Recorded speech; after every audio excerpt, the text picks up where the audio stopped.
고백드리도록 하겠습니다.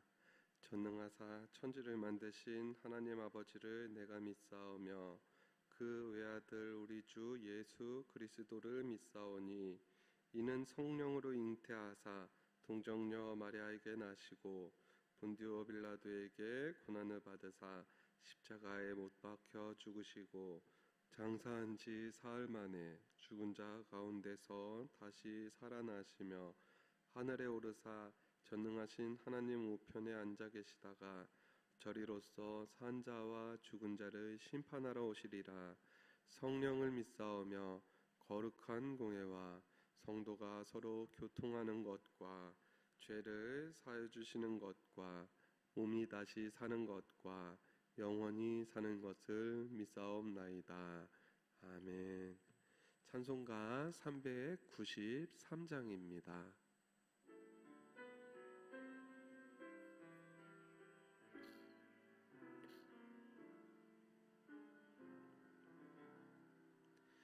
오 신실하신 주 내 아버지여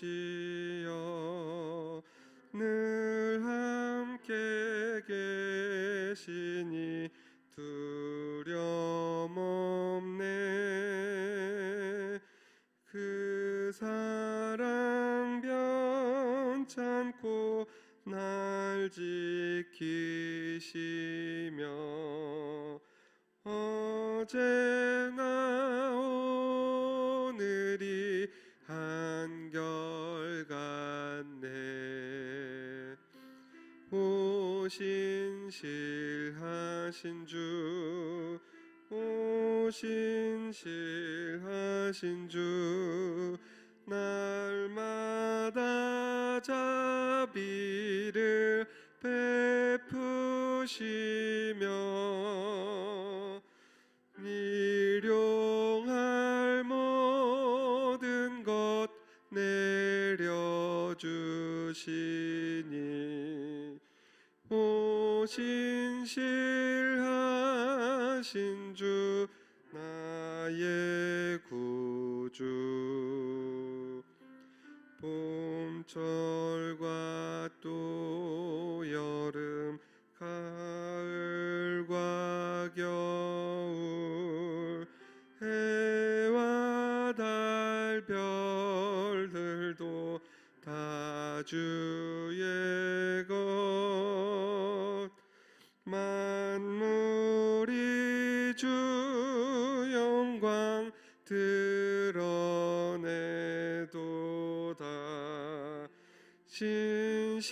신실한 주 사랑 나타내네. 오 신실하신 주, 오 신실하신 주, 날마다 자비를 베푸시며 일용할 모든 것 내려주시니 오 신실하신 주 나의 구주. 내 죄를 사하여 안위하시고 주 친히 오셔서 인도하네. 오늘의 힘되고 내일의 소망 주만이 만복을 내리시네. 오 신실하신 주, 오 신실하신 주, 날마다 자비를 베푸시며 일용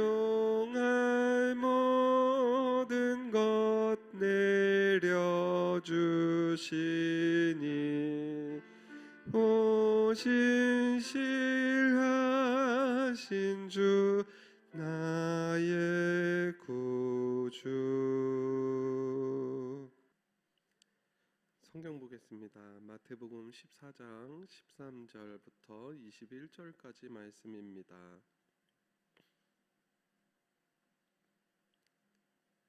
마태복음 14장 13절부터 21절까지 말씀 보겠습니다.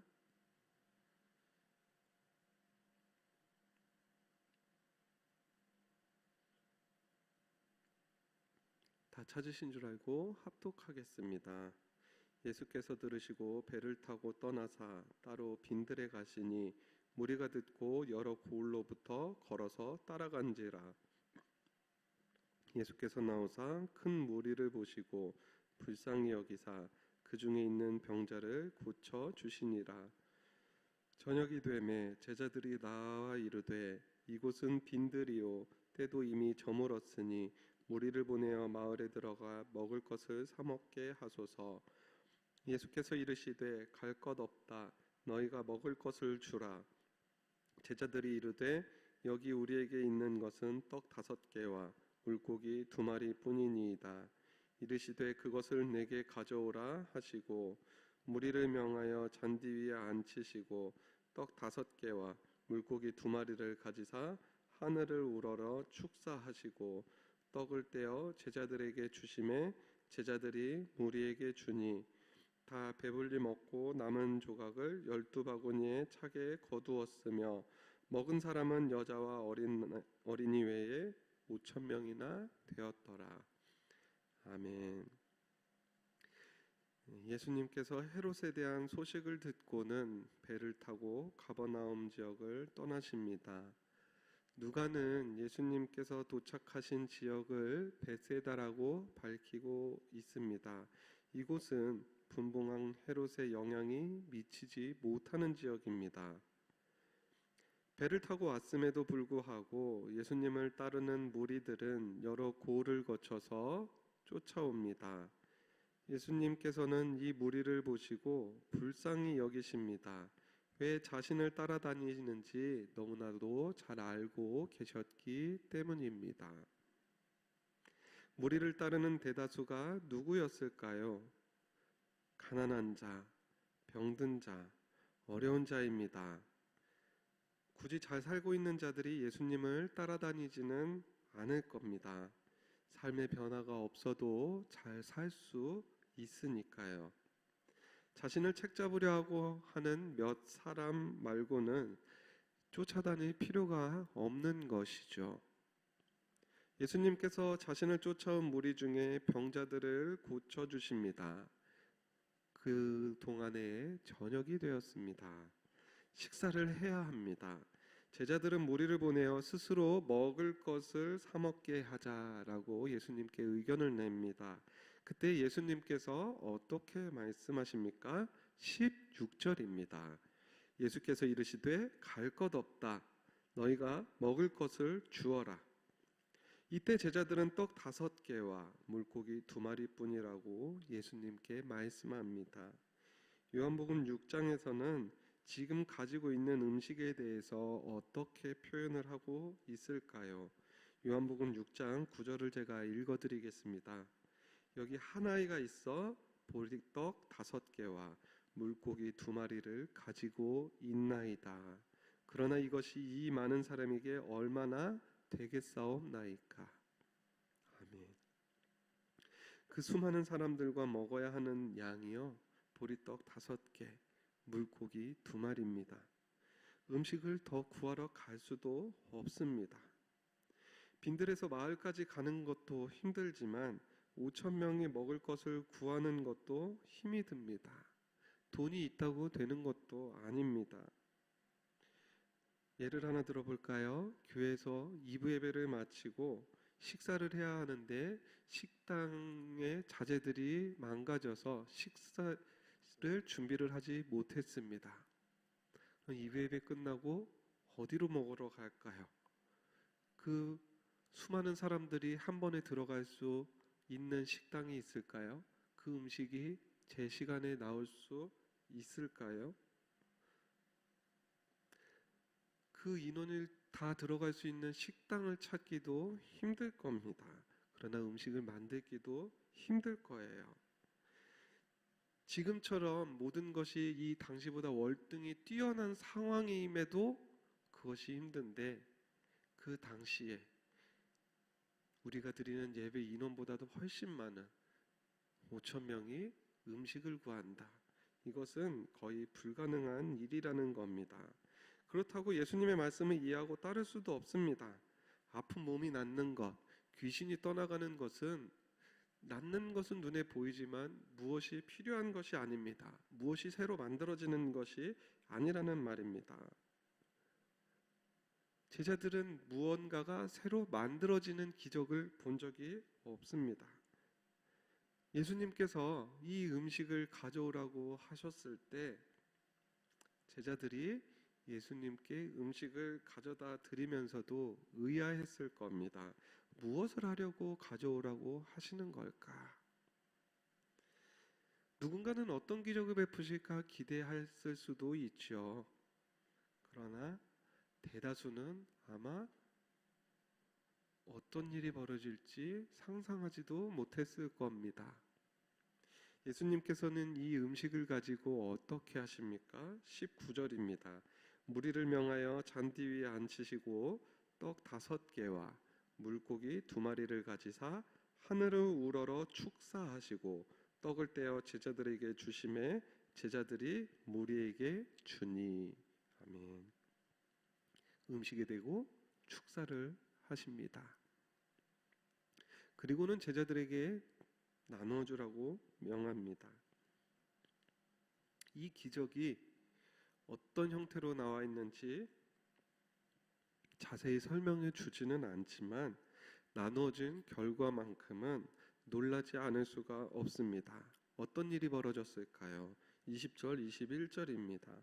다 배불리 먹고 남은 조각을 12바구니에 차게에 거두었으며 먹은 사람은 여자와 어린이 외에 5천 명이나 되었더라. 아멘. 어떤 일이 벌어졌다고요? 거기에 있는 모든 사람들이 음식을 배불리 먹었습니다. 그럼에도 불구하고 12바구니에 남아요. 그 누구도 안 먹었을 때에도 어린아이 혼자서 들 수 있었던 정도의 양의 음식이었습니다. 이것이 12바구니에 가득 차게 돼요. 그런데 더 놀라운 것은 무엇입니까? 이 음식이 남았음에도 불구하고 여자와 어린이 외에 5천 명이나 되는 사람이 배불리 먹었다는 사실입니다. 교회가 힘들다는 소리를 들을 때, 누군가의 사정이 어렵다는 소리를 들을 때, 하나님께 헌금을 하면서도 누군가에게 이것이 얼마나 도움이 될까, 교회에 얼마나 도움이 될까, 하나님께서 이것을 얼마나 기쁘게 받으실까 라는 생각하시는 분들 많을 겁니다. 그리고 제 주변에도 많습니다. 그런데 그런 걱정하지 마십시오. 하나님께서는 그 작은 것을 통해서 무엇과도 바꿀 수 없는 큰 일을 행하십니다. 하나님께서 여러분들이 드리는 희생과 아픔을 외면하지 않으신다는 말씀입니다. 그것을 평안과 기쁨으로 바꿔 주실 것입니다. 그러니 작다고 죄송해하지 마시고 하나님을 믿으시고 온전한 마음을 담아 드리시기를 바랍니다.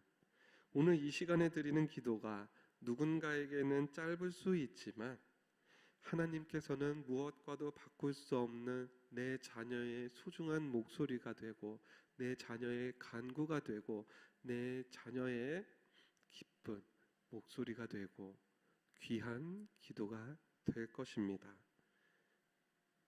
그렇게 되기를 기대하며 오늘도 뜨겁게 기도하는 시간이 되시기를 주님의 이름으로 소망합니다. 기도하겠습니다. 사랑이 풍성하신 하나님 아버지, 참으로 감사를 드립니다. 한 소년이 드렸던 작은 음식이 5천 명이 되는 사람들이 배불리 먹고도 많은 음식들이 남았습니다. 이 어린아이에게는 이거 작은 것을 드리는 헌신과 아픔이 있지만 그 결과는 많은 사람들이 기쁨과 행복을 누리는 귀한 사건이 되었습니다. 우리가 드리는 기도, 우리가 드리는 헌금, 우리가 드리는 헌신, 이 모든 것들이 누군가의 눈에는 작게 비춰질 수 있고 짧게 비춰질 수 있지만 하나님께서 보시기에 그 무엇과도 바꿀 수 없는 귀한 헌신이 되고 귀한 기도가 되고 귀한 헌금이 될 수 있도록 주께서 드리는 마음을 어루만져 주시고 그 마음 가운데 기쁨과 평안함을 더하여 주시옵소서. 예물 드리는 손길이 있습니다. 이 예물 드리는 손길 위에 똑같은 마음을 더해 주시며 복에 복을 더해 주셔서 더 큰 것으로 주님께 드릴 수 있고 더 큰 복을 받는 아름다운 선순환의 역사들이 나타날 수 있도록 인도하여 주시옵소서. 예물이 쓰여지는 곳마다 하나님 나라가 확장되며 예수 그리스도의 향기가 널리 퍼질 수 있는 곳에 쓰일 수 있도록 인도하시고 쓰는 손길 위에도 지혜와 정직함을 더하여 주시옵소서. 예수님 이름으로 기도합니다. 아멘. 하늘에 계신 우리 아버지여, 이름이 거룩히 여김을 받으시오며 나라가 임하시오며 뜻이 하늘에서 이루어진 것 같이 땅에서도 이루어지이다. 오늘 우리에게 일용할 양식을 주시옵고 우리가 우리에게 죄 지은 자를 사하여 준 것 같이 우리의 죄를 사하여 주시옵고 우리를 시험에 들게 하지 마시옵고 다만 악에서 구하시옵소서. 나라와 권세와 영광이 아버지께 영원히 있사옵나이다. 아멘. 오늘 들은 말씀을 기억하며 하나님께 드리는 것이 작다고 속상해하지 마시고 온전한 마음을 드릴 수 있는 믿음 되게 해달라고 기도하시기 바랍니다. 어제부터 시작된 설 명절 가운데 교회가 전도기간으로 지키고 있습니다. 우리 가족들에게 하나님의 말씀을 나누며 가족들이 하나님께 돌아오기를 사모하는 마음으로 가족들과 아름다운 교제 나누고 돌아오는 시간이 되게 하여 주시옵소서. 기도했으면 좋겠습니다. 담임 목사님의 영육간의 강건함을 위해서 기도해 주시고요. 교회를 위해서 기도해 주시기 바랍니다. 교회가 많은 사역들 가운데 있습니다. 앞으로 시작될 많은 사역 가운데 성령께서 함께 해주셔서 성령의 능력을 부어주셔서 큰 사역, 아름다운 사역, 하나님을 향한 사역 감당할 수 있도록 인도하여 주시기 바랍니다. 특히 주일부터 있을 중구청 연합수련회를 통하여서 우리 다음 세대들의 믿음이 성장하고 교회에 헌신하는 아름다운 모습들로 잘 은혜 마치고 돌아올 수 있게 기도해 주시기 바랍니다. 환우들을 위해서 기도해 주시기 바랍니다. 아파서 함께하지 못하는 환우들, 마음이 속상한 환우들, 때로는 마음이 아파 누군가에게 상처를 받아서 나오지 못하는 환우들, 그들의 마음을 어루만져 주시고 그들의 환부를 어루만져 주셔서 온전한 회복을 통하여서 다시 함께 하나님을 찬양할 수 있는 귀한 시간 오게 해달라고 기도해 주시기 바랍니다. 전국 각지에서 사역하는 사역자들과 온 세계에서 하나님의 말씀을 전하는 선교사님들을 위해서 기도해 주시기 바랍니다. 나라와 민족을 위해서 기도해 주시고 각자 기도 제목 놓고 자유롭게 기도하시면 되겠습니다. 우리 믿음의 두 손을 들고 주님 부르시고 함께 기도하겠습니다. 주님 부릅니다. 주여